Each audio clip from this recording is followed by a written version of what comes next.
Et coucou à tous, j'espère que vous allez bien. Je reviens vers vous en vidéo. De toute façon, je vous avais dit que je serais un peu plus présente maintenant. Donc je suis trop contente de pouvoir vous faire cette nouvelle vidéo. Et je reviens vers vous sur un sujet qui nous concerne tous, le sujet de l'épreuve de vie.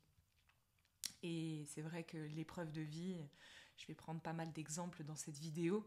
Et souvent là, ça arrive souvent au moment où on s'y attend le moins, il faut le savoir. C'est l'une des qualités de l'épreuve. L'épreuve d'ailleurs nous fait aussi remonter de nombreuses peurs, nous plonge dans le noir, nous déstabilise en profondeur. On a cette sensation qu'on va mourir, voire qu'on se sent fracturé. Ici, on ne sait plus forcément à quoi se raccrocher non plus, comme une sensation de tomber dans un puits sans fin.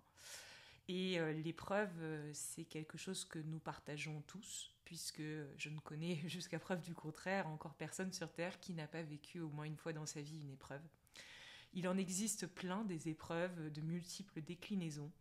Et ici dans cette vidéo, je vais vous proposer de débuter avec plein d'exemples de vie qu'on m'a relatés à plusieurs reprises. J'ai la chance de rencontrer beaucoup de personnes dans ma vie et effectivement, souvent, on vient à me confier des choses très, très profondes comme ça. Et d'ailleurs, je remercie toujours pour cette confiance qu'il y a à oser en parler. Parce que souvent, les épreuves de vie sont également difficiles à dévoiler. C'est souvent dur d'exprimer ce qu'on vit. C'est souvent dur de se montrer si vulnérable et d'offrir cette si grande vulnérabilité au monde. Je trouve que c'est une épreuve en elle-même que d'oser en parler. Et je me sens toujours très honorée et je remercie toujours du fond du cœur tous les êtres qui donnent cette confiance et qui s'autorisent à s'ouvrir ainsi, en tout cas qui me partagent avec cœur ce qu'ils vivent dans leurs expériences. Je me permettrai, sans citer les noms, de citer certains exemples que je connais comme ça. Et puis, à travers cette vidéo, on arrivera ensemble à une conclusion que je vous souhaite d'écouter, puisqu'il ne s'agit pas uniquement de parler des épreuves, mais surtout ici, et ce sera la poésie ou l'enseignement transmis à travers cette vidéo, c'est comment on appréhende tout ça maintenant. Parce que maintenant qu'on se rend compte que l'épreuve est là, et qu'elle est d'ailleurs au bout de notre nez, et qu'elle est comme un... Je dis souvent, une épreuve de vie peut arriver à n'importe quel moment. Jusqu'à preuve du contraire, dans une seconde, quelqu'un peut mourir. Et ça peut se passer comme ça d'un coup. Et c'est souvent imprévisible. Donc l'épreuve fait partie de nos vies humaines. Et je sais que beaucoup de personnes en souffrent énormément et cherchent par la suite de multiples solutions pour s'en prémunir. Sauf que jusqu'à preuve du contraire, l'épreuve est toujours là. Elle se manifestera toujours de mille et une manières. Par contre, il serait peut-être intéressant de s'ouvrir peut-être à une autre perspective, à une autre vision de tout cela et de comment on pourrait apprendre éventuellement à traverser ce que la vie nous propose de vivre. Et j'ai pas dit pour autant se laisser faire ou ne rien faire, c'est tout autre. Je parlerai de tout ça au fil des exemples et en conclusion de cette vidéo. Donc je vous souhaite une belle écoute, je vous conseille d'aller jusqu'au bout. Et puis sans plus attendre, je vais débuter avec vraiment des épreuves que j'entends très souvent. Je vais essayer de brasser le plus d'épreuves possible pour que tout le monde puisse s'y reconnaître au moins une fois dans sa vie, ou peut-être un membre de votre famille qui vous fait écho.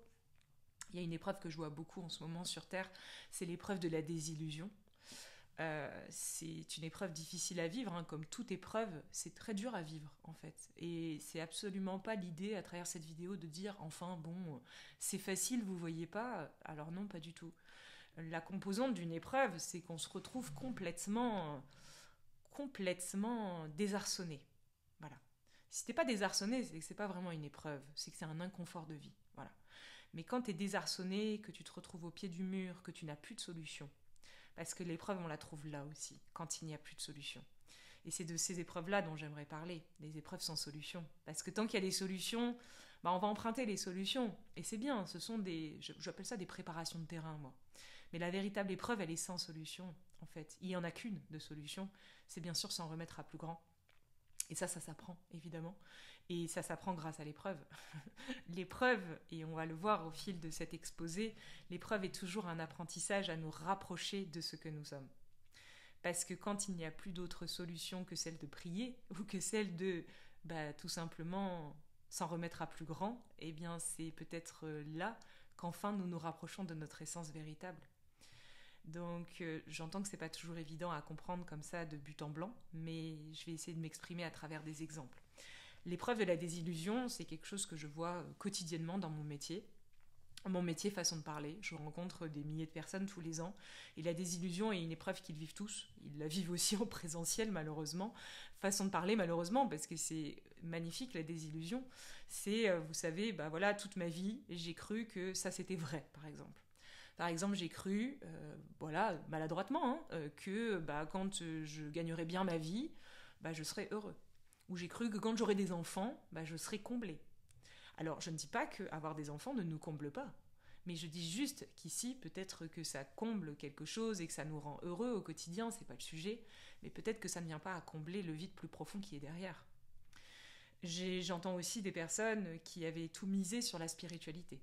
Ça, j'en croise beaucoup dans mon métier, qui avaient vraiment misé sur la spiritualité, sur le développement personnel, sur ce qu'on appelle la spiritualité contemporaine. Attention, je ne parle pas du développement de l'esprit ou de l'ouverture d'esprit, qui pour moi est tout autre. Mais ici, je parle des techniques de développement personnel, de spiritualité, où on passe d'une technique à une autre et où on passe à travers des désillusions parce que voilà, pendant un certain temps j'ai vraiment fait des efforts dans la direction de cette pratique spirituelle et puis bah, aujourd'hui je me rends compte que bah, ça m'a mené nulle part. Je me rends compte que mes problèmes sont toujours là. Je me rends compte que même ce développement personnel a finalement renforcé mon problème. Parce que finalement, en cherchant sans cesse à m'en écarter, bah, c'est de cela dont je me suis rapprochée. Puisque tout ce que nous fuyons, nous nous en rapprochons quelque part. Et c'est des grandes désillusions comme ça, qui souvent, dans la bouche des gens, apparaissent comme des échecs. Mais en fait, ce ne sont pas des échecs, ce sont des désillusions. Et ce n'est pas grave, parce que la seule chose que tu as perdue dans le fond, c'est une illusion. Mais la perte d'une illusion à laquelle on s'était attaché, et c'est bien ça qui nous fait souffrir, ce n'est pas l'illusion en elle-même, c'est l'attachement qu'on avait projeté dessus. L'attachement, c'est quelque chose qui est difficile à comprendre et qui pourtant est simple.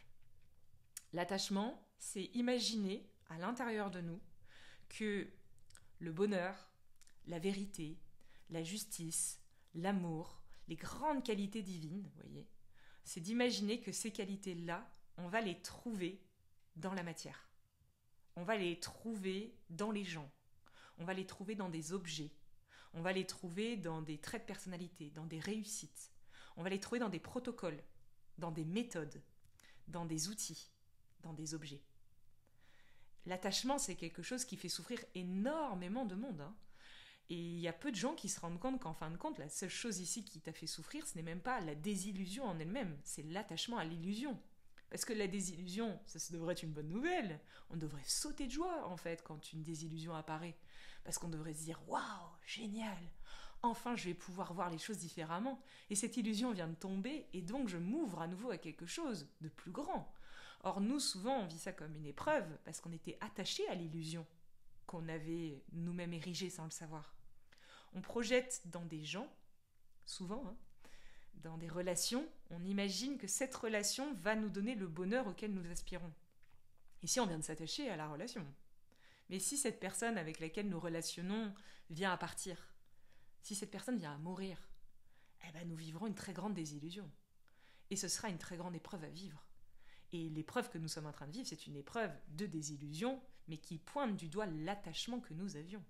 Parce que nous avions projeté sur cette personne, sur cette idée, sur cet environnement aussi. Il y a beaucoup de gens qui s'attachent à des environnements, je le vois beaucoup, qui vont par la suite me dire « Mais enfin, tu vois bien quand même que c'est plus sympa à la campagne qu'à la ville. » Alors, je ne suis pas en train de dire qu'en apparence, ça ne peut pas être plus sympa.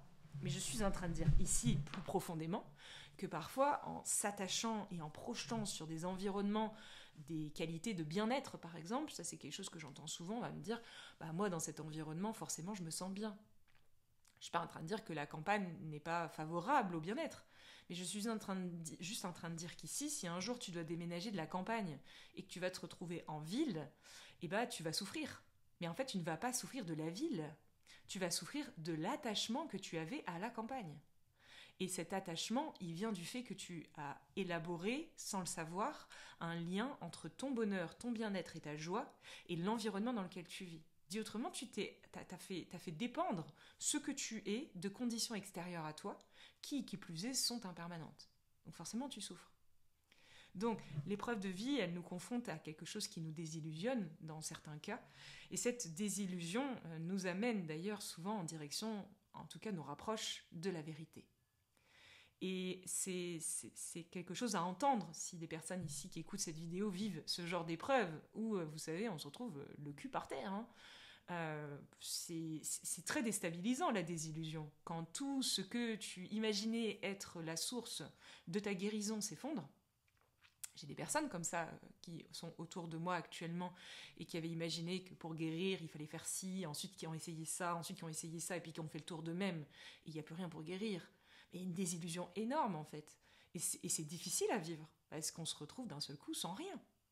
Et on est démunis, en fait. L'épreuve nous fout à poil. Elle nous démunit en profondeur. On se retrouve tout nu. Alors bon, oui, on est habillé là comme ça, on a l'impression qu'on est habillé, c'est cool, mais en fait on est à poil. L'épreuve nous fout à poil. Et c'est dans cette mise à nu, c'est justement dans le fait d'être dénudé que nous nous rapprochons de quelque chose qui est à nu, qui est beaucoup plus essentiel, parce que notre essence est à nu.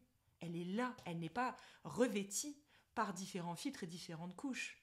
Ça veut dire que la composante d'une épreuve, c'est de nous aider à cheminer en direction de ce qui nous dénude, donc de ce qui nous déshabille, de ce qui fait tomber le voile, de ce qui nous dévoile, et de ce qui dévoile ce que nous sommes, le cœur de notre être. Donc souvent, une épreuve de désillusion comme ça nous enseigne, nous rapproche de cette vérité de ce que nous sommes. Tout comme certaines épreuves de désillusion nous enseignent également le détachement.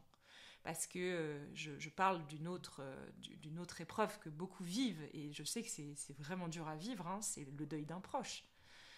C'est difficile à vivre. Et il y a parfois le deuil qui est déjà là, ou le deuil, on le sait déjà.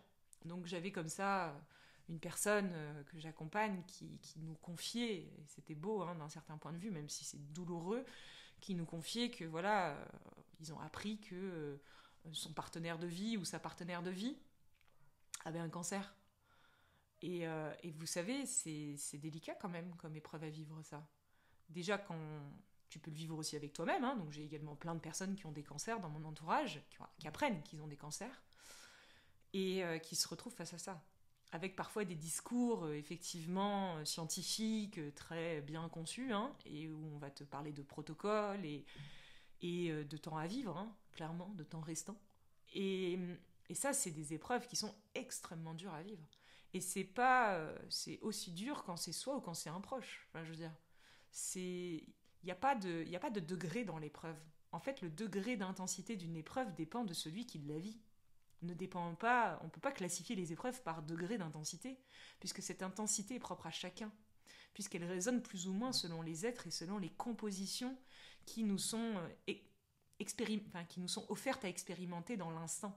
Ces compositions dépendent de nos âmes d'ailleurs. Cette âme hein, qui nous habite intérieurement et qui vibre à travers nous et qui, à travers cette mélodie vibratoire, exprime une composition musicale. Et en fonction des différentes expériences, les épreuves de vie que nous vivons, nous n'allons pas tous y répondre de la même manière, tout comme nous ne répondons pas tous de la même manière quand on rentre dans une pièce avec une musique. Il y a des musiques qui vraiment nous rebutent, il y a des musiques qu'on aime bien. Il y a des gens qui aiment bien des musiques que nous détestons. Ça veut dire quoi ? Ça veut dire que la composante d'une épreuve est très reliée à celui qui la vit. Et donc c'est très important, et j'entends que souvent c'est un petit peu maladroit chez certains, beaucoup se comparent les uns les autres en vivant des épreuves, ou essayent de faire, vous savez, ce qu'on appelle des projections de prisme. Vont eux avoir vécu une épreuve similaire en apparence sur le papier. Bah voilà, moi, tu me parles de ta mère, tu l'as perdue quand t'avais 15 ans, bah moi j'ai perdu mon père à 15 ans, donc en fait on a vécu la même chose. Mais non, on n'a pas forcément vécu la même chose. Et par la suite, celui qui a perdu son père à 15 ans va dire à celle qui a perdu sa mère à 15 ans, bah tu vois, moi j'ai fait ci, j'ai fait ça, et j'ai réussi, et j'en ai fait une force, etc. Tu devrais faire pareil. Bah non, parce qu'en fait, il n'y a pas une solution équanime ou une solution universelle pour faire face à la même épreuve, même si en apparence c'est les mêmes, en profondeur ça n'a pas du tout le même goût, puisque cela n'est pas relié à l'épreuve en elle-même, mais à celui qui y goûte. Donc à l'expérimentateur, dit autrement, celui qui en fait l'expérience. Bon d'ailleurs tout ça c'est prouvé par la science quantique aujourd'hui, hein. Donc la physique quantique a quand même démontré, et le démontre encore aujourd'hui, qu'en fonction de celui qui regarde, les atomes ne fonctionnent pas de la même manière. Donc l'interaction entre les molécules vibratoires change en fonction de celui qui regarde ce qu'il regarde. Donc imaginez comme ça ouvre un champ des possibles. Ça veut dire que celui qui regarde, bien sûr, a une incidence sur ce qui est en train d'être vécu, puisqu'il le vit depuis le siège de sa vibration. Et forcément, il entre en vibration avec cela. Et en cela, il modifie la vibration de l'expérience. Donc tout ça, c'est des processus énergétiques qui sont compris depuis la nuit des temps, depuis le siège de la conscience énergétique, mais qui sont parfois difficiles à démontrer d'un point de vue scientifique. Tout ça pour dire quoi ? Tout ça pour dire que cette épreuve du deuil, cette épreuve du deuil d'un proche ou de soi-même, c'est quelque chose qui nous enseigne l'abandon. Je veux dire, que veux-tu faire, en fait ? Souvent, j'ai des personnes comme ça qui vont me dire, mais en fait, je peux rien faire. En fait, je suis impuissant. Je suis impuissant. On est tous impuissants face à notre propre mort, tout comme on est impuissant face à la mort de l'autre, quand l'autre souffre, et qu'il n'y a pas de solution, et qu'on sait qu'il va mourir, et qu'il est en fin de vie. Il y a quoi là, ici, à ce moment-là ? Souvent, il y a de l'impuissance, qui est mêlée à de la colère, la frustration, qui est mêlée à de l'émotionnel aussi, qui est très en lien peut-être avec l'histoire de vie de la personne. Mais dans le fond, on trouve de l'impuissance. Et cette impuissance, ici, nous ouvre les portes de plus grand si on la regarde différemment. Alors, je ne dis pas que c'est pas dur à vivre, c'est difficile à traverser, cette sensation d'impuissance et cette peur aussi, parce que quand il s'agit du deuil d'un proche ou de la souffrance d'autrui, il y a aussi ce miroir géant qui nous est offert avec aussi notre propre souffrance. Et nous aussi, notre propre peur de souffrir. La composante d'une épreuve, c'est la peur, en fait. C'est qu'on est tétanisé.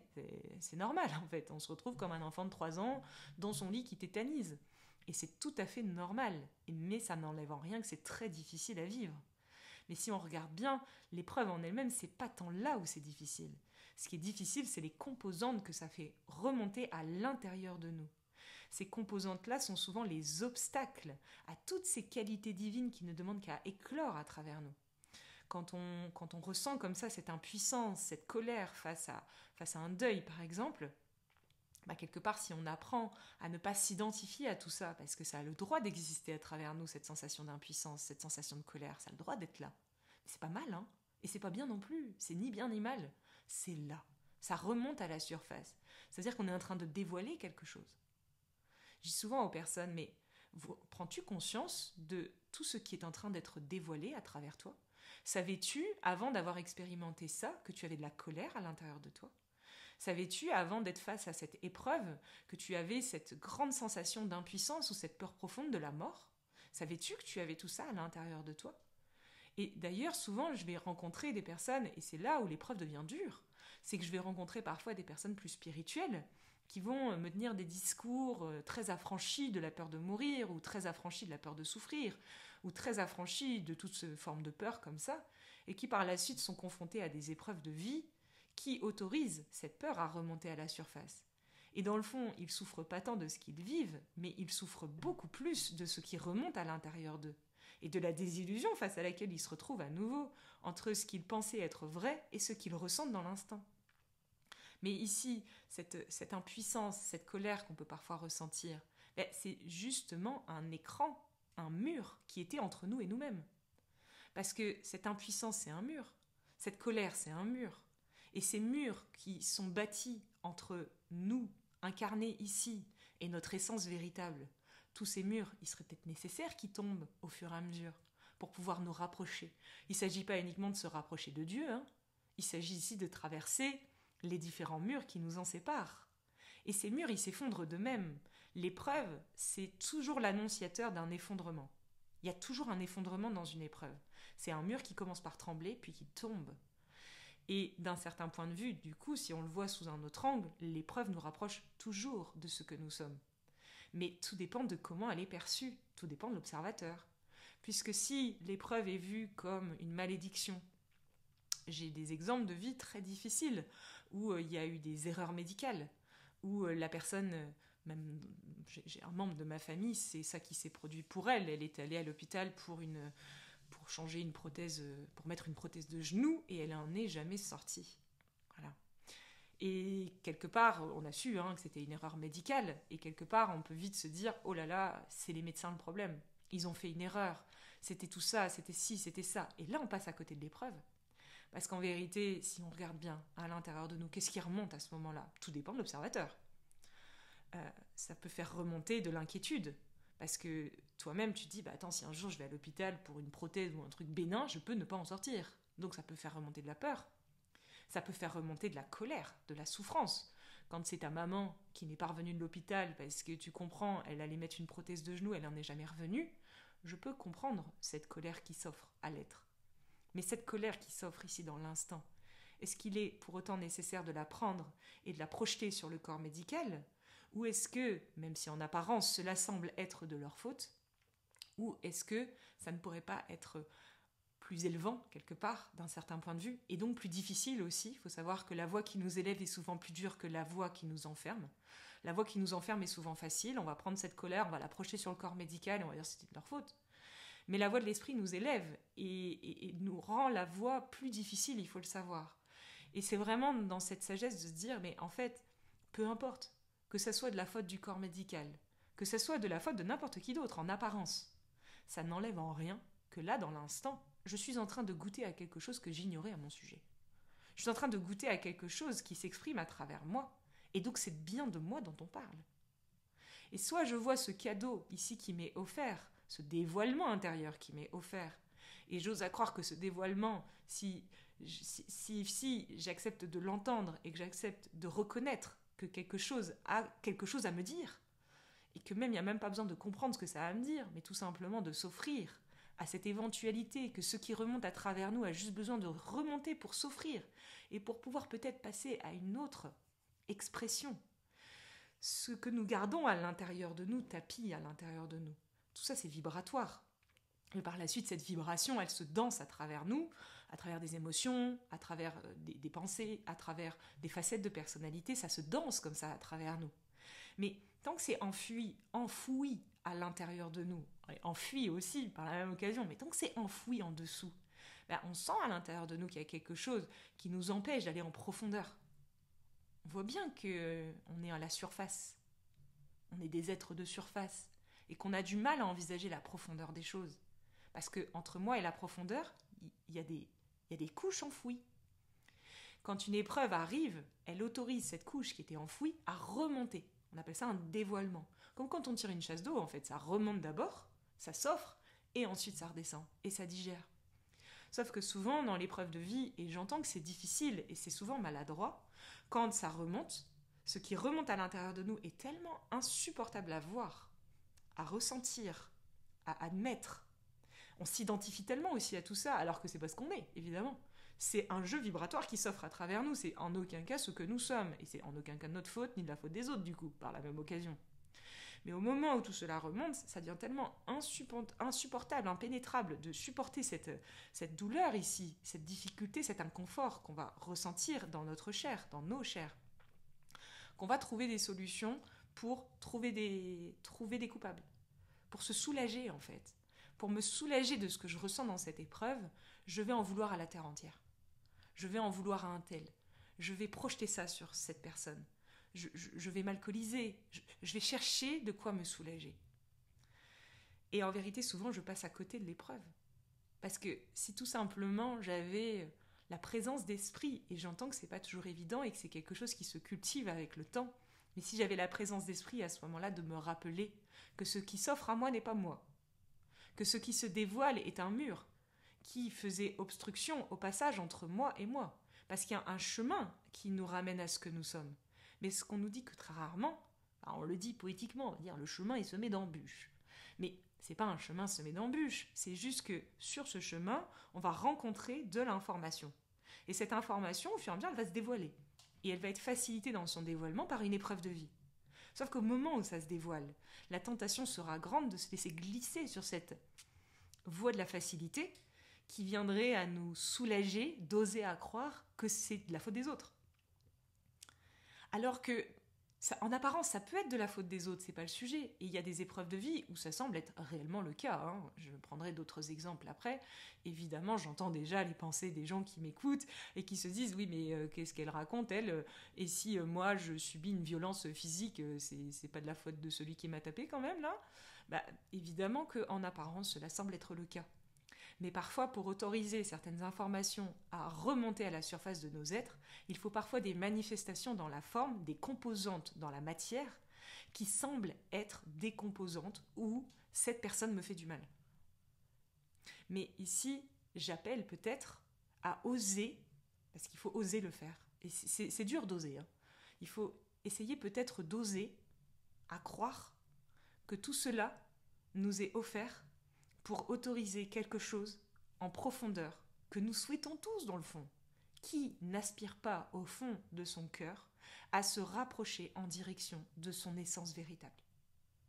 Qui n'aspire pas à ça dans le fond de son cœur?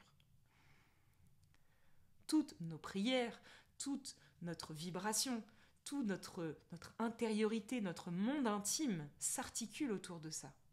J'en ai qui vont prier, j'en ai qui ont des gris-gris. J'ai mis les profils ici que j'accompagne évidemment et c'est magnifique.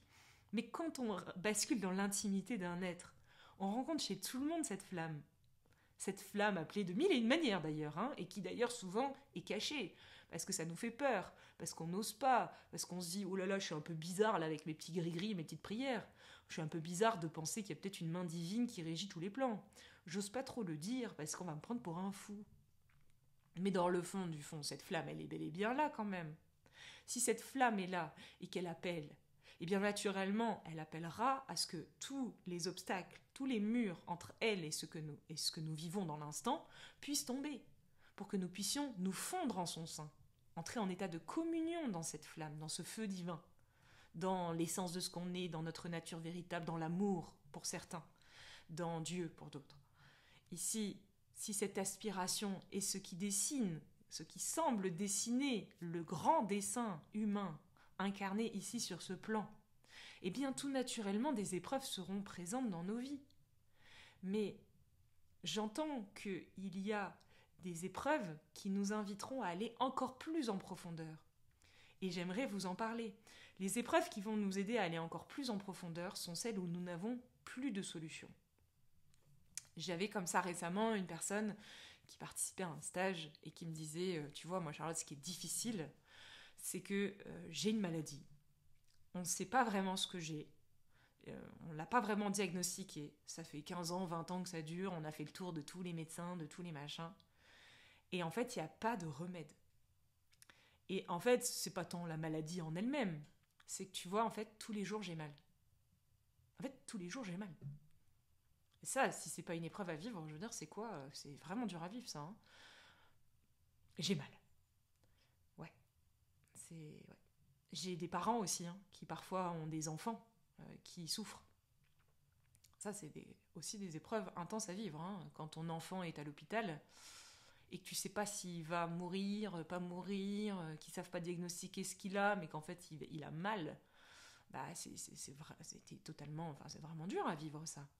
J'ai aussi des personnes qui se retrouvent face à des accidents de vie très graves et qui, derrière, force est de constater, se retrouvent en fauteuil roulant.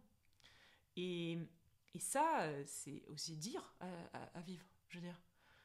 Tu peux pas le changer, en fait. Pour le moment, bah oui, t'es dans un fauteuil roulant. Alors, je ne dis pas que les miracles ne sont pas possibles, mais là, dans l'instant, t'es confronté quand même à ça. Et pragmatiquement parlant, tu es là. Voilà.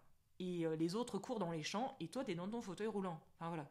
Donc, il faut quand même regarder les choses en face aussi. Il y a un moment, j'entends qu'on peut toujours imaginer qu'un miracle est possible et que, bien sûr, tout ça c'est possible et tout cela a déjà été montré par la force de l'esprit, tout est possible. Et d'ailleurs, si les miracles nous sont montrés sur Terre, c'est d'ailleurs pour nous aider à traverser nos épreuves de vie. Parce que si on regarde bien ça, je fais juste une petite aparté, hein, si on regarde un petit peu les miracles, les êtres qui sont paraplégiques et qui remarchent, les êtres aveugles et qui revoient, des choses comme ça, des miracles, vraiment, il y en a plein hein, sur Terre, même encore aujourd'hui. Hein. Si on regarde les miracles de plus près, pourquoi un miracle arrive? Bah, depuis mon point de vue, en tout cas, de la manière dont j'aimerais vous le partager ici, moi je me dis toujours, mais en fait, si ça n'arrive pas à tout le monde, c'est pas parce qu'il y a certains élus et les autres ils ont juste pas mérité, ils ont pas assez prié Dieu, donc ta tête revient pas très bien au divin, donc toi laisse tomber, ça sera pour la prochaine vie. Je me dis toujours, mais enfin, un miracle, c'est nous montrer dans la matière que cette matière n'est pas si réelle. Parce que je veux dire, s'il y en a qui marchent sur l'eau, qui traversent les murs, et que d'autres qui marchent alors qu'ils étaient paraplégiques, c'est peut-être bien que cette matière n'est peut-être pas si réelle que l'on croit. C'est peut-être bien aussi que cette matière est une vaste illusion, n'est pas si réelle, comme un film qu'on regarderait à la télé.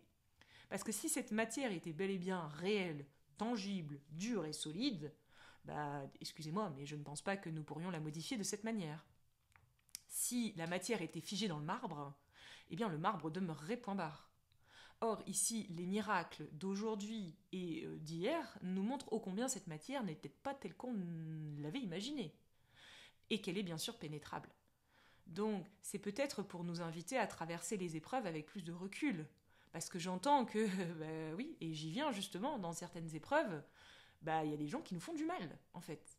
Mais qui fait du mal à qui? Et est-ce que réellement tout ça, ça a vraiment lieu, en fait? Est-ce que vraiment tout ça, c'est vraiment là où il faut regarder? Et j'entends que c'est pas évident et que j'essaye de parler à plusieurs dimensions de conscience en même temps ici, ce qui est un exercice au demeurant pas des plus simples à faire. Mais peut-être en y allant avec douceur, on peut commencer à rencontrer certaines perspectives lumineuses ou certaines visions plus poétiques de la vie qui nous inviteraient peut-être, au lieu de se dire c'est de la faute de la vie, parce que quelqu'un qui se retrouve paraplégique, moi j'ai plein d'exemples concrets de terrain, où des gens se retrouvent en fauteuil roulant, pas uniquement parce qu'ils se sont plantés avec une voiture dans un tronc d'arbre. Parfois c'est quelqu'un d'autre qui conduisait et qui a planté la voiture dans le tronc d'arbre. Et celui qui conduisait, il a rien du tout, et moi je me retrouve en fauteuil roulant et j'étais le passager. Donc, je veux dire, dans une situation comme ça, c'est vraiment difficile. Parce que non seulement c'est dur à vivre, parce que je me retrouve dans un fauteuil roulant, mais en plus de ça, c'est encore plus dur, parce qu'il semblerait que ce soit de la faute de quelqu'un. Et vous voyez, dans tout ce cheminement intérieur, et l'épreuve de vie d'ailleurs nous invite au pardon qui est d'ailleurs une qualité divine extraordinaire à laisser dévoiler, puisque dans une épreuve comme celle-ci, il n'y a rien d'autre que le pardon. En fait, le pardon est la porte de ton salut. Parce que jusqu'à temps que tu vas te dire que c'était de la faute du conducteur, qui plus est il était alcoolisé, qui plus est il n'a pas voulu que je prenne le volant, qui plus est il y a toute une histoire autour évidemment, les épreuves sont complexes à vivre. Et ici on fait quoi? Toute la vie on se dit c'était de sa faute. Et puis j'aurais dû, voilà, donc on est un peu dans l'espèce de culpabilité, là on adore, ça c'est sûr, on la sort à tous les repas, matin, midi et soir, à tous les plats. J'aurais dû faire ça, j'aurais dû faire ci. Mais ici, cette culpabilité n'est absolument pas l'ingrédient qui te permettra de traverser l'épreuve. Tout comme ici, en vouloir aux autres, c'est finalement ne pas prendre la part divine qui t'est offerte. Donc, part donnée, c'est rendre la part, c'est reprendre la part que nous avons donnée. Souvent, quand on pense que voilà, c'est de la faute de quelqu'un, on lui donne une part. Parce qu'on ne prend pas pleinement conscience de tout ce qui nous est offert à ce moment-là à vivre. Regarde ce qui remonte à la surface. Regarde cette peur que tu as à l'intérieur de toi. Cette peur, c'est ce qui te bloque depuis toujours. Tu ne le savais pas en fait. Mais depuis toujours que tu es né sur ce sol, sur cette planète, tu souffres. Et en fait, tu sais même pas pourquoi tu souffres. T'es juste pas bien. Il n'y a pas de sens dans ta vie, ça va pas, tu sais pas ce que t'as. Et il y a un moment, c'est le moment. Quand l'élève est prêt, le maître apparaît. À ce moment-là, une épreuve de vie va se proposer. Cette peur qui était à l'intérieur de toi, que tu ignorais, que tu ne savais pas ce que c'était, mais qui te bloquait sans le savoir. Cette peur-là, elle va remonter à la surface. Et au moment où elle va remonter, elle va pouvoir s'offrir, parce que tout ce qui remonte est offert aux yeux de tous, et notamment aux yeux de la conscience supérieure, aux yeux divins. Et ici, quand tout cela est offert, tout cela peut passer sur un autre plan de conscience. Tout cela peut être libéré. Le processus de libération ne consiste pas à crier dans une forêt pour se libérer de la colère. Le processus de libération est offert grâce à l'épreuve de vie qui autorise ce que nous ignorons avoir, ce que nous ignorions avoir à l'intérieur de nous, remonter à travers nous, pour s'offrir spontanément à la surface de nos êtres. Et au moment où ça remonte à la surface, pour toi c'est tellement insupportable que tu prends ça et tu l'envoies sur le conducteur de cette voiture. Et en fait ce geste-là que tu viens de faire, tu as pris ça et tu l'as envoyé sur quelqu'un d'autre. Et donc, la guérison, elle ne peut pas se faire. Elle ne peut pas se faire parce qu'elle peut se faire qu'à travers toi. Et c'est pour ça que le pardon est quelque chose qui nous est enseigné à travers l'épreuve de vie. Parce que quand je vais reprendre cette part que je lui ai donnée, et que je vais enfin la reprendre, elle va s'offrir et ainsi je serai libre. Et c'est pour ça que certains disent oh, le jour où j'ai pardonné, il y a quelque chose qui s'est produit. Le jour où le pardon a eu lieu, parce que c'est même pas moi qui ai voulu pardonner, j'ai senti quelque chose me traverser. Comme si, à travers toutes ces prises de conscience, j'ai réalisé un jour que toute ma vie, j'avais cru que c'était de sa faute. En apparence, ça l'était. Mais aujourd'hui, je réalise que non. En fait, aujourd'hui, je réalise que ce conducteur-là, il m'a offert la plus grande des prises de conscience. Il m'a offert le plus grand des cadeaux. Parce que quel est le plus grand cadeau que l'on puisse offrir à un être sur Terre, si ce n'est que celui de se rapprocher de son essence véritable? Le plus grand des cadeaux quand même qu'on puisse offrir à quelqu'un est celui qui nous dirige en direction de ce que nous sommes, qui nous rapproche. Et voilà ce que l'épreuve de vie nous offre. Donc ici, à toutes ces personnes qui traversent effectivement l'expérience de vie où effectivement il n'y a pas de solution, je dis souvent aussi de manière plus poétique encore, j'avais une personne récemment qui m'a aussi parlé d'une autre manière encore, d'une épreuve très similaire, en me disant mais moi tu vois le problème c'est que je suis addict à l'alcool. En fait, je suis addict à l'alcool, mais tout le temps. Et franchement, j'ai tout essayé. Et en fait ça marche pas. Je suis venue à ce stage, bon, c'est comme ça qu'ils arrivent, hein. Je suis venue à ce stage parce qu'en fait j'ai plus de solution. Et puis bah voilà, tu parles d'un truc, je comprends pas trop, bon ça me parle vaguement, mais en fait je suis venue là parce que j'ai vu de la lumière et puis bah, je me suis dit mais pourquoi pas essayer? Parce qu'en fait je ne sais plus quoi faire. Je n'ai plus de solution. Voilà, donc il y a des personnes, c'est l'addiction. À toutes les personnes qui traversent une épreuve de vie qui semblerait être sans solution, eh bien peut-être que cette absence de solution est un grand cadeau, sachez-le. Je sais que c'est dur à vivre, et je pèse mes mots, et je ne suis pas du tout en train de dire pour autant que c'est facile, et je ne suis pas du tout en train de sous-estimer l'ampleur de ce que vous ressentez, mais ici peut-être se dire intérieurement, et ça pourrait peut-être vous réconforter que de vous dire ça, se dire intérieurement, bah en fait, je porte un fardeau. Quand on n'a pas de solution et qu'on vit quelque chose de difficile, on a vraiment cette nette sensation de porter un fardeau. Je porte un poids. Et des fois, c'est un poids familial, des fois, c'est un poids intérieur, des fois, c'est un poids addictif, c'est un poids du handicap, le poids de la vie. Je le porte sur mes épaules. Eh bien, vous voyez ce poids, en fait, qu'on porte ici. Et c'est pas bête, l'idée du fardeau. Imaginez partir en randonnée et vous êtes le seul couillon avec un sac à dos dans lequel il y a 15 kilos, quoi. Tous les autres, ils gambadent tranquillement, ils ont un sac à dos super léger, ils vont hyper vite, ils montent jusqu'au sommet. Toi, t'arrives au sommet, t'en peux plus, t'es tout suant, t'es tout dégoulinant, ça t'a demandé un effort qui est franchement au centuple de tous ceux qui n'avaient pas de sac à dos sur leur dos. Mais cet effort que tu as fourni, ce poids que tu portes, est justement ce qui te renforce, est justement ce qui te muscle, est justement ce qui déploie ta force. Dit autrement, le grand cadeau qui t'est offert à travers cette épreuve, certes difficile à vivre, est de cultiver la force. Parce que la force est une composante de l'esprit, une grande qualité divine, qui parfois est grandement nécessaire à déployer dans l'instant, parce que par la suite, il va y avoir d'autres épreuves qui vont nécessiter cette force pour être traversée. Et sans cette force-là, tu ne pourras pas aller plus loin. Je dis souvent aux gens, ne cherchez pas quelque chose par vous-même. La vie va vous l'offrir sur un plateau d'argent à travers vos épreuves. J'ai des stagiaires qui me disent « mais moi j'aimerais être plus fort, j'aimerais être plus dans l'amour ». Alors ça j'adore. Donc à tous ceux qui veulent être plus dans l'amour, écoutez bien, c'est hyper simple. Ici probablement vous avez vécu des expériences qui font que vous n'êtes pas dans l'amour. Vous êtes peut-être quelqu'un qui est dans le jugement, quelqu'un qui a dû fermer son cœur parce qu'elle a vécu telle ou telle expérience traumatisante, difficile. Et ça c'est vraiment dur. J'avais comme ça une fois une stagiaire. C'était très beau. Elle me disait qu'elle avait été abandonnée par son père. Donc abandonnée dès le plus jeune âge par son papa. Et puis elle a fait toute sa vie sans son père. Avec une colère intérieure assez forte. Et puis une difficulté à aimer, évidemment.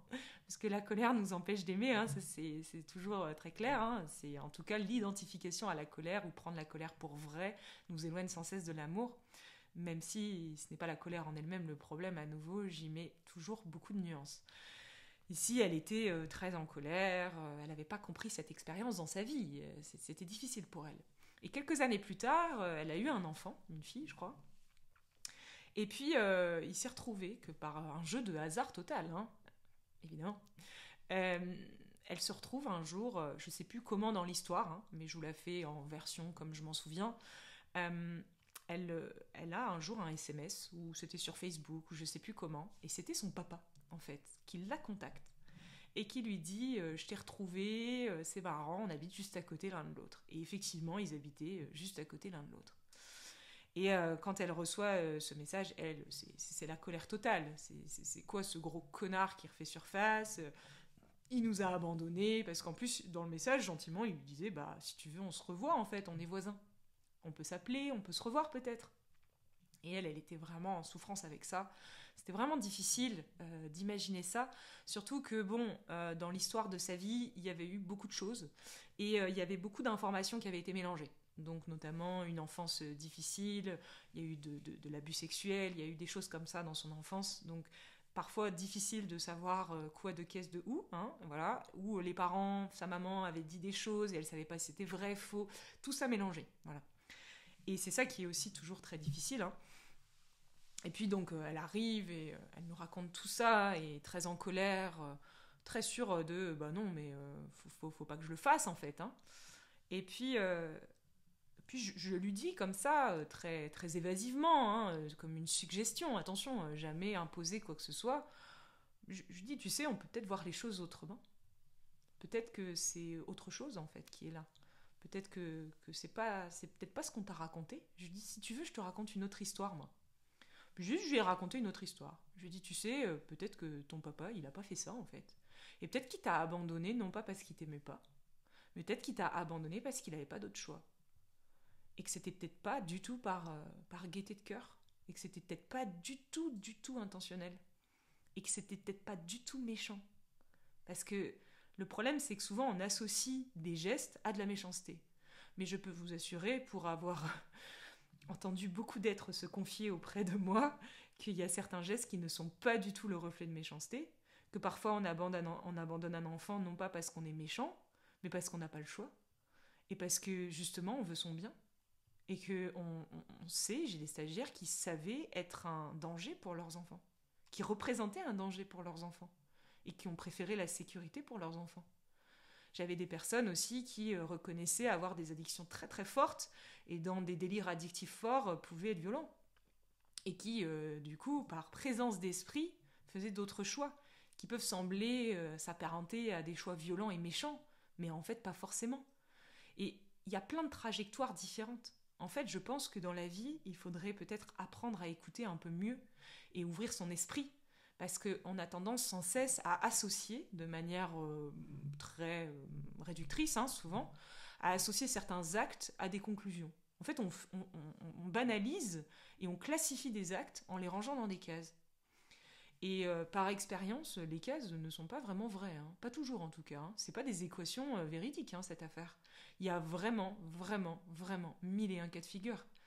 Et d'ailleurs, l'un des plus grands cas de figure que je vois d'ailleurs quotidiennement, et ça mériterait des semaines de transmission ici, je ne peux pas me permettre de faire tout ça dans cette vidéo, mais j'entends beaucoup de personnes qui vont m'expliquer qu'en fait, il y a eu des actes à un moment, il y a eu des actes de violence par exemple, ou des actes comme ça qui se sont produits dans leur vie et qui me disent, mais tout bas, parce qu'ils n'osent pas le dire, parce que eux, ils ont toujours été jugés en fait.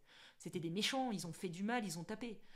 Mais à demi-mot, ils viennent me voir et me disent, mais tu sais Charlotte, au moment où j'ai tapé, au moment où j'ai été violent, mais c'était pas moi en fait. Il y a quelque chose qui a pris possession de moi à ce moment-là. Et je ne savais pas quoi faire. J'étais paniquée moi à l'intérieur. Et je me voyais faire. J'ai énormément de personnes qui me déclarent des choses comme ça a posteriori. Et qui évidemment regrettent, c'est pas la question. Ils n'ont jamais voulu être méchants d'ailleurs au demeurant. C'est comme si quelque chose à l'intérieur d'eux avait pris tout le siège de leur âme, avait pris tout le navire. Je compare toujours l'être à un bateau. Il y a un conducteur du bateau, il y a un capitaine dans le navire en fait. Et bien il y a des moments, vous voyez, et je suis sûre que vous voyez très très bien, parce que c'est quelque chose que tout le monde voit très bien. Il y a un moment parfois dans la vie, le capitaine c'est l'âme, et c'est très bien. Puis il y a des moments, le capitaine, il change un peu de bord quoi. Et le capitaine, ça devient le personnage. Et le personnage, jusqu'à preuve du contraire, il va survivre à travers vous. Son souhait, son désir ultime, c'est de survivre. Et parfois, pour survivre, il va enclencher certains comportements, certains actes, qui sont en apparence dégoûtants, maléfiques, horribles, à ranger dans des cases et à mettre en prison, Alors qu'en vérité, derrière, il y a juste des êtres qui, en fait, se sont tellement écartés de leur essence que, au bout d'un moment, tu t'écartes tellement de ce que t'es, tu nies tellement ton âme, tu repousses tellement ton essence, qu'au bout d'un moment, le seul et unique capitaine à bord reste le personnage. Et le personnage n'a jamais été maléfique en soi, mais quand on lui confère les pleins pouvoirs, il peut faire n'importe quoi, en fait. Et dans le n'importe quoi, il y a un spectre très élargi de gestes et de comportements. Et je peux vous assurer, en tout cas depuis mon point de vue et mon expérience personnelle, que je vois beaucoup plus d'êtres, et je dirais dans 100% des cas, sans vouloir heurter le cœur des gens, mais je vois dans quasiment tous les cas des êtres qui ont été colonisés par ce qu'ils n'étaient pas et qui ont commis des gestes ou des actes, bien plus que des êtres qui profondément sont méchants. En fait, le profondément méchant, enfin, d'un certain point de vue, excusez-moi, mais il n'y a que les êtres profondément méchants qui peuvent croire à la profondeur de méchanceté des autres. Enfin, ça n'existe pas en fait. Ça existe que parce qu'on entretient ça à l'intérieur de nous.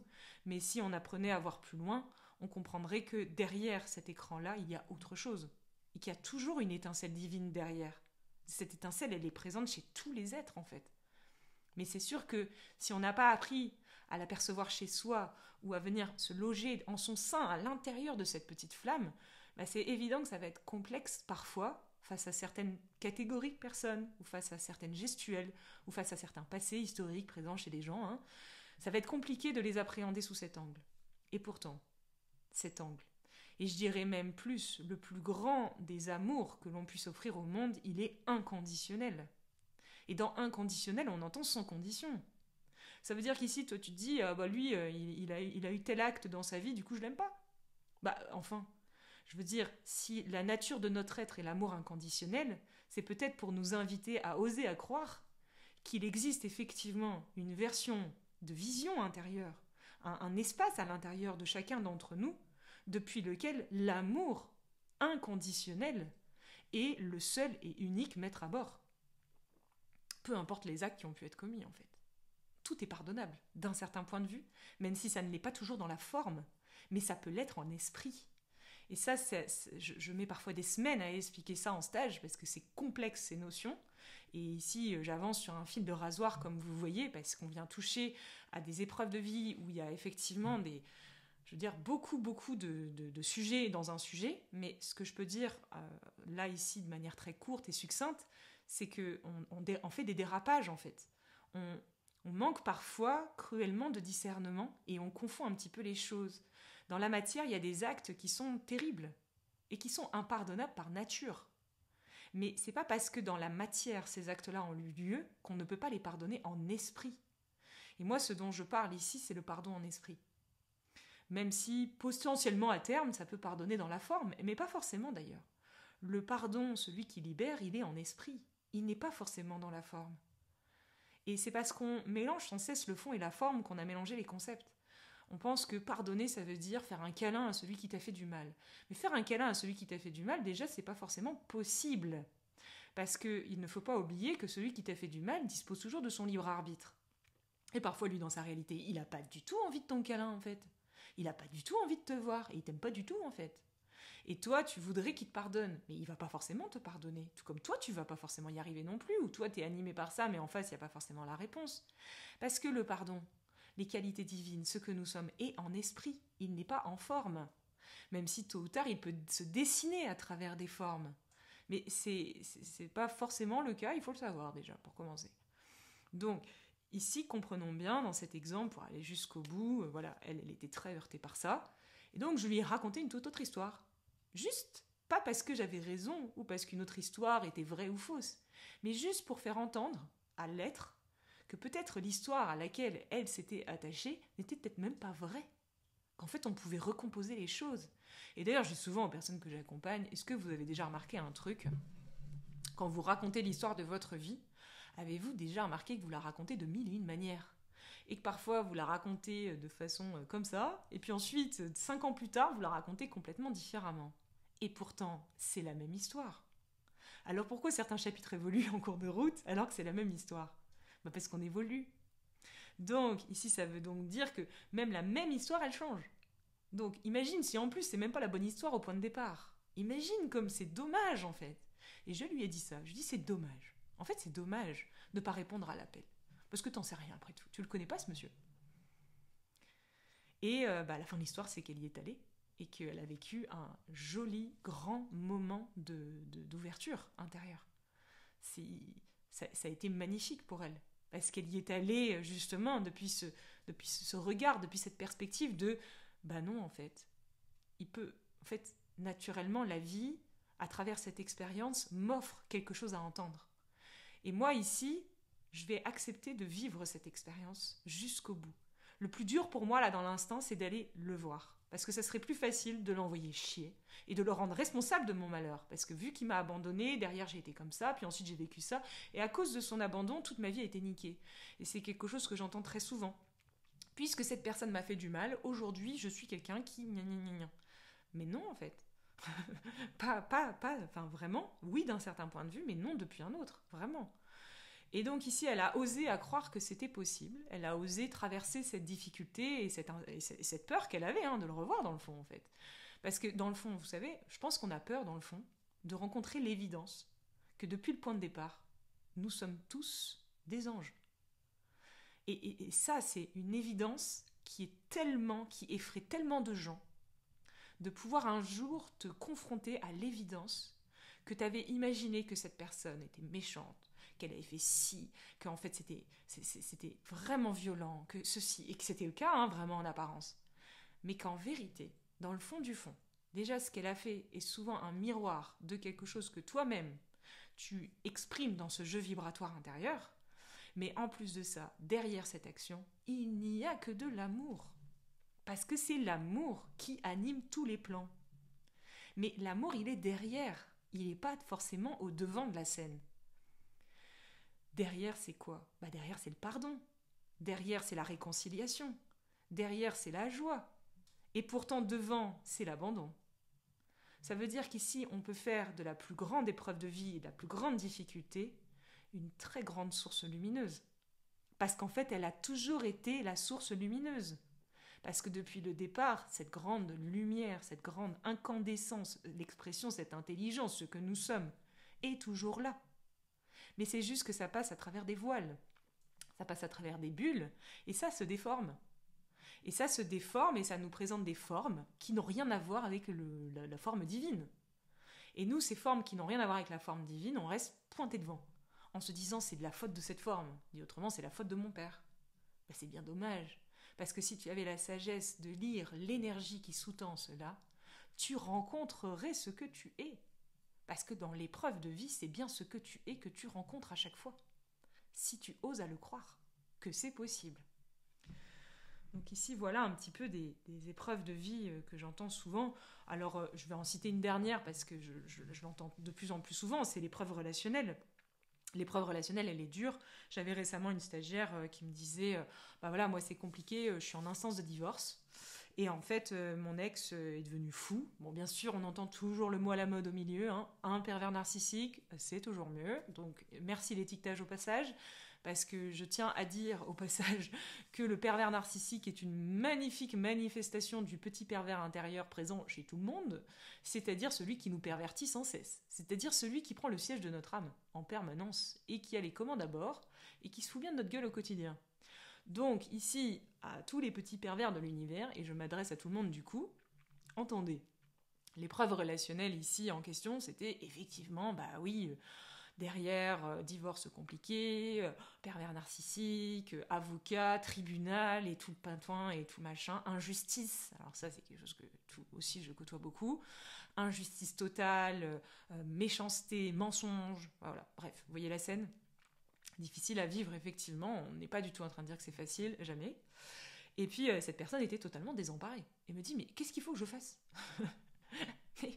Face à toutes les épreuves de vie, la réponse est toujours la même.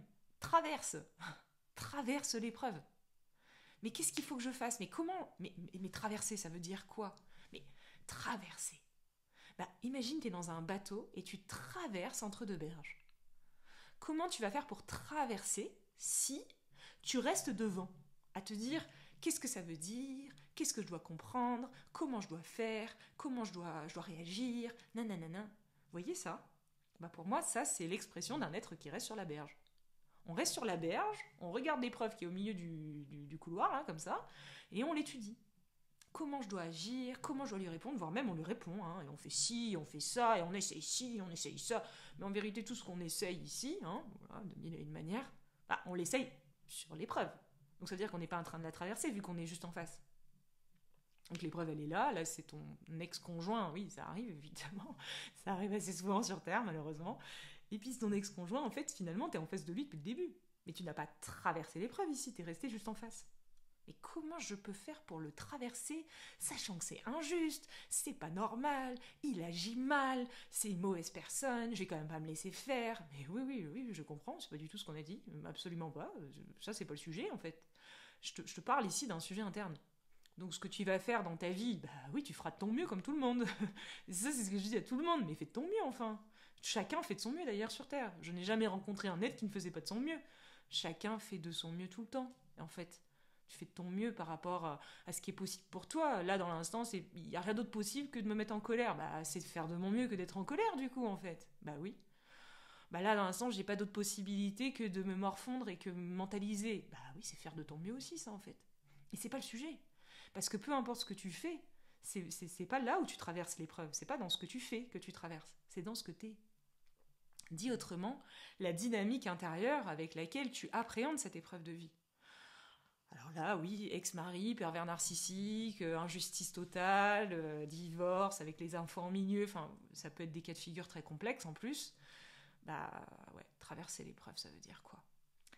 Déjà, commencez par la traverser. Mais comment voulez-vous traverser quelque chose que vous ne lâchez pas? Pour traverser, il faut le lâcher. Mais lâcher, ça ne veut pas dire se laisser faire ou ne rien faire. C'est lâcher en esprit. Ça veut dire quoi? Je me lève le matin. Évidemment que le premier truc auquel je vais penser, c'est mon épreuve actuelle. Là, on n'est pas fou, hein? Tu te lèves le matin, t'es en plein divorce avec ton ex-conjoint, c'est totalement injuste, le premier truc qui vient dans la tête, c'est ça. Mais tu fais quoi de ça? Tu le tiens ou tu le lâches? Première question. Mais comment je peux faire pour le lâcher? Ça prend tellement ma tête. Oui, je sais, c'est dur une épreuve. Parce qu'en fait, ce qui est dur, c'est même pas la matière. C'est tout ce que ça te fait remonter à l'intérieur de toi. T'as pas envie d'être parasité comme ça, je t'assure, c'est désagréable, en fait. C'est agréable pour personne. Ces pensées, arrête de les tenir. Ouais, mais j'arrive pas à les lâcher. Et c'est pas grave, ne cherche pas à les lâcher. Par contre, au lieu de rester là avec tes pensées toute la journée, à réfléchir à comment tu vas faire face à ton ex-conjoint parce que vraiment c'est abusé, poursuis ta journée. Ton regard ici, l'attention. Poursuis ta vie. Parce que tu sais quoi, même si ça t'arrive et que cela semble être quelque chose d'horrible, je t'assure, dans 100% des cas, que la vie continue quand même. En fait. Sinon, tu ne pourrais pas te poser la question de comment traverser l'épreuve, vu que tu serais déjà parti de l'autre côté. Dit autrement, tu aurais traversé l'épreuve ultime, qui est le passage de la mort. C'est une grande épreuve à vivre également. Si aujourd'hui tu es là face à moi en train de me demander, c'est que tu es bien là, dans ce présent. Je t'assure qu'il y a toute une vie qui se déroule. En fait, la vie est là sous tes yeux. Regarde, c'est là. Tu vois ce que tu traverses, mais je peux t'assurer que ce présent est tellement plus grand, est tellement plus vaste, est tellement plus intelligent que tout ça, que je t'assure que ça pourrait devenir un objet d'étude, un objet de contemplation et un objet d'observation bien plus riche que ta pensée. Alors quel choix tu fais maintenant? Tu poursuis ta journée même s'il y a tout ça, ou tu te focalises dessus? Parce que je t'assure que si tu apprends à poursuivre ta journée, non pas en étant bête et en ne faisant rien pour autant, c'est pas du tout ce que j'ai dit. Je dis là ce matin, à 8h du matin, tu n'as pas rendez-vous avec l'avocat, on est en week-end, tu as 48 heures devant toi pour faire autre chose. Qu'est-ce que tu vas pendant 48 heures te prendre la tête avec ça? Et qu'est-ce que ça va changer en fait? Ça va changer quoi là? La vie elle est là, sous tes yeux, mais toi t'es pas là en fait. C'est ça que ça change. Alors, tu vois, traverser l'épreuve, c'est justement accepter le fait que tout ça, ça soit là, et accepter que temporairement, tu ne puisses ne rien faire. C'est ça, l'acceptation. C'est pas accepter d'y arriver. C'est accepter de ne pas y arriver. En fait, concrètement, tu peux faire quoi? C'est samedi, dimanche, tu fais quoi là? Je t'assure que tu ne peux rien faire. Et même quand ça sera lundi et que ton avocate sera surchargée et que ton rendez-vous sera le vendredi, Eh bien, samedi, dimanche, lundi, mardi, mercredi et jeudi, tu ne pourras rien faire. Et on te demande de ne rien faire. Parce que tu vois, te préoccuper, c'est nourrir. Au plus tu vas regarder ça, au plus tu vas lui donner de l'attention. L'attention, c'est là où je dirige mon énergie. Donc au plus tu vas le faire grandir. Au plus tu vas le faire grandir, au plus ça va prendre de la place à l'intérieur de toi. Au plus ça va prendre de place à l'intérieur de toi, au moins tu auras de place pour accueillir le messager divin. Et ce messager divin a juste besoin que tu lui fasses un petit peu d'espace à l'intérieur de toi. Juste un peu. Ne te remplis pas de tout ça. Poursuis ta journée. Et tu verras, ce messager, il va t'informer. Il t'informera, effectivement, de ce que tu dois faire concrètement. Parce qu'on n'a jamais dit qu'il fallait rien faire. On n'a jamais dit qu'il fallait rester comme ça et se laisser faire. On n'a jamais dit que c'était pas injuste ce que tu vivais. On n'a jamais dit que c'était facile. Mais ce qui est difficile à vivre n'est pas là. Ce qui est difficile à vivre, c'est que cette épreuve te met dans un état intérieur dans lequel tu te déconnectes totalement de ta sagesse intérieure. Tu n'es pas sage en fait. Tu n'as aucune inspiration, tu n'as aucun messager, tu es complètement coupé de ton essence. Et c'est cette essence qui, en passant à travers toi, viendra insuffler à travers toi la marche à suivre. Et viendra aussi pourvoir à toutes les qualités nécessaires pour poursuivre cette marche. Parce que pour poursuivre cette marche à suivre, peut-être qu'il faudra que tu fasses preuve de compassion. Peut-être qu'il faudra que tu fasses preuve d'amour. Et peut-être qu'il faudra que tu fasses preuve de bonté aussi. Et ces qualités-là, dans l'instant, le personnage n'en est pas doté. Et ce personnage que tu regardes à travers le canal de ta pensée est celui qui prend toute la place à l'intérieur de toi. Donc je suis sincèrement désolée pour toi, mais ce que tu es n'a plus l'espace pour pouvoir t'informer. Voilà ce qu'on appelle traverser une épreuve. Donc on pourra en citer encore beaucoup d'autres. Il y a évidemment d'autres épreuves, comme la violence, le viol, toutes ces épreuves. Maintenant, prenez toutes les épreuves de votre vie et mettez-les en lien avec des qualités divines. Donc je vous cite quelques qualités divines, ça va peut-être inspirer. On va retrouver l'amour, la foi, la compassion, la vérité, la paix, l'abondance, l'abandon, le détachement, la joie, l'émerveillement. Prenez toutes vos épreuves et voyez derrière la preuve. Parce que l'épreuve porte bien son nom, elle nous fournit en tout temps la preuve de l'existence réelle, la seule qui soit, de ce que nous sommes. À travers toutes ces qualités, qu'ils sont en fait le moteur, parce que traverser une épreuve suppose avoir un moteur pour la traverser. Eh bien, ce moteur doit devenir l'amour. Ce moteur doit devenir la foi. Et d'ailleurs, quand on regarde certaines épreuves collectives, parce qu'il y a aussi des épreuves collectives, genre pays en guerre par exemple, épreuve collective, pays en famine, pays où les gens sont dans une insalubrité croissante, regardez ces pays-là sur Terre. Et voyez quelle est la composante principale qui en ressort. Si vous regardez plus la guerre, si vous regardez plus la famine, si vous regardez plus ça, qu'est-ce que vous voyez? Allez-y, vous verrez. Allez sur place. Et vous verrez. Il n'y a jamais eu dans ces pays autant de foi, autant d'entraide et autant d'amour. Alors nous ici, avec nos grosses godasses occidentales, on a un petit peu du mal à se confronter à des réalités comme celle-ci, et pourtant ça nous ferait beaucoup de bien. Parce que quand on va dans des pays comme ça et qu'on rencontre l'amour au milieu de l'insalubrité, au milieu de la faim et au milieu du manque de tout, je peux vous assurer que ça fait un drôle d'effet. Et quand on rencontre la foi alors qu'il n'y a plus rien, pour un occidental, c'est très étrange. C'est comment cette personne peut encore croire en Dieu alors qu'elle n'a rien, tu vois, alors qu'en fait il n'y a rien. Comment cette personne peut croire en Dieu? Forcément elle croit en Dieu parce que c'est la seule chose qui lui reste. Si on renverse la vision, on comprend. Plus nous sommes démunis, plus cela nous rapproche. Mais tous les paysages d'incarnation, tous les cheminements d'incarnation ne sont pas les mêmes. Et je n'ai pas dit pour autant que l'occidental devait aller habiter en Afrique centrale pour rencontrer certaines évidences. C'est pas ce que j'ai dit. Par contre, il est possible que dans votre expérience, vous soyez amené à traverser des épreuves, et une épreuve peut être aussi en lien avec un nouvel environnement dans lequel vous allez aller habiter. Et vous allez être confronté à des épreuves concrètes de terrain, comme la pauvreté par exemple. Eh bien, je peux vous assurer qu'au cœur de la plus grande des pauvretés, on rencontre souvent la foi et l'amour. Parce que, à quoi voulez-vous d'autre que ces êtres s'attachent? s'accroche. C'est même plus de l'attachement. C'est à quoi tu t'en remets en fait. Quand tu n'as plus rien, tu t'en remets à quoi? Bah, à plus grand. Et en cela, ça te rapproche de plus grand.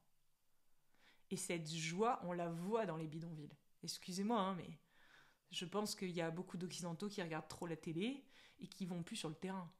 Parce que derrière, effectivement, certaines expériences, et j'entends que je ne plébiscite en aucun cas la pauvreté ni la guerre, mais quand on regarde sous un autre angle, dans le paysage de la guerre, dans le paysage de la pauvreté, on voit beaucoup d'actes d'amour.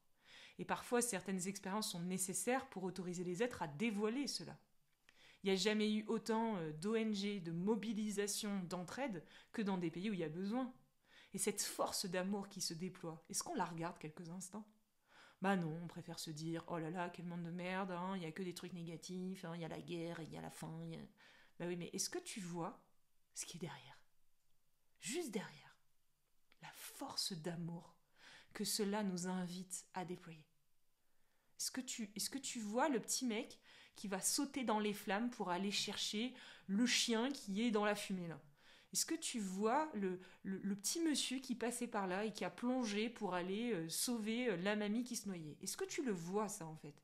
Parce que c'est ça qu'il faut regarder.